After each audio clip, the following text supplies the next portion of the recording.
Hi అందరికీ, ఈరోజు మేకాళ్ళ పులుసు పెడుతున్నానండి. ఇది ఎముకల బలానికి చాలా మంచిదండి. ముఖ్యంగా కీళ్ళ నొప్పులతో బాధపడే వారికి, ఆర్థరైటిస్ వాళ్ళకి కానీ చాలా మంచిదండి పులుసు. మరిన్ని ఉపయోగాలు ఉన్నాయి ఈ మటన్ కాళ్ళ పులుసుని తయారు చేసేసుకుందామా. ముందుగా మేకాళ్ళను శుభ్రంగా కడుక్కోవాలి. అలాగే ఉల్లిపాయలు, పచ్చిమిర్చి, టమాటా, బిర్యానీ ఆకులు, మసాలాలు, అలాగే అల్లం వెల్లుల్లి పేస్టు ఇవన్నీ రెడీగా చేసుకోవాలి. ముందుగా స్టవ్ మీద కుక్కర్ని పెట్టేసుకుని 3 టేబుల్ స్పూన్స్ ఆయిల్ వేసుకోవాలి. ఆయిల్ కాగిన తర్వాత బిర్యానీ ఆకును వేసుకోవాలండి. అలాగే ఉల్లిపాయలు, పచ్చిమిర్చి కూడా వేసుకోవాలి. ఇప్పుడు కొద్దిగా పసుపును కూడా వేసుకుందాం. ఇలా వేసుకున్న తర్వాత కలుపుకొని కొద్దిసేపు ఉల్లిపాయలను మగ్గించుకోవాలి. ఇలా మగ్గిన తర్వాత టమాటా ముక్కలను కూడా వేసేసుకుని 2 నిమిషాలు మగ్గించుకోవాలి.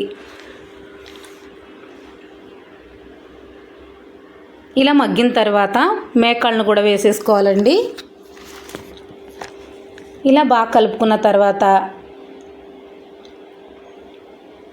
ఇప్పుడు అల్లం వెల్లుల్లి పేస్ట్ను కూడా వేసేసుకుని కలుపుకోవాలి.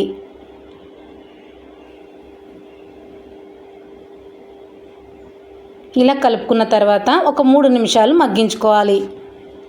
ఇలా మగ్గిన తర్వాత రుచికి సరిపడా సాల్ట్ వేసుకోవాలండి. అలాగే 2 టేబుల్ స్పూన్స్ కారం వేసుకుని కలుపుకోవాలి.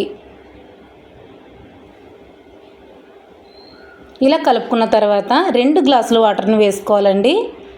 ఎందుకంటే మేకాళ్ళు అనేవి బాగా ఉడకాలి. ఇప్పుడు ఇలా మూత పెట్టేసుకుని 7 విజిల్స్ వచ్చే వరకు ఉడికించుకోవాలి. ఇప్పుడు కొద్దిగా చింతపండు గుజ్జుని తీసుకుని పక్కన పెట్టుకోవాలి.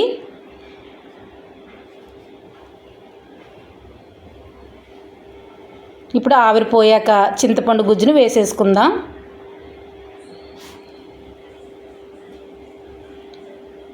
చింతపండు గుజ్జు వేసాక 3 నిమిషాలు ఉడికేలోపు మనం మసాలాని మిక్సీ పట్టుకోవాలండి. ఇప్పుడు మసాలాన్ని వేసేసుకుందాం.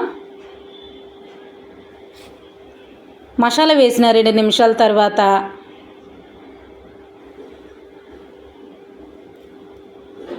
కొద్దిగా కొత్తిమీర,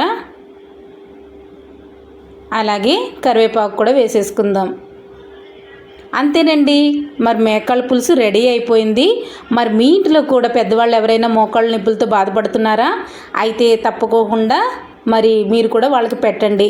ఈ వీడియో కనుక నచ్చినట్లయితే ప్లీజ్ సబ్స్క్రైబ్.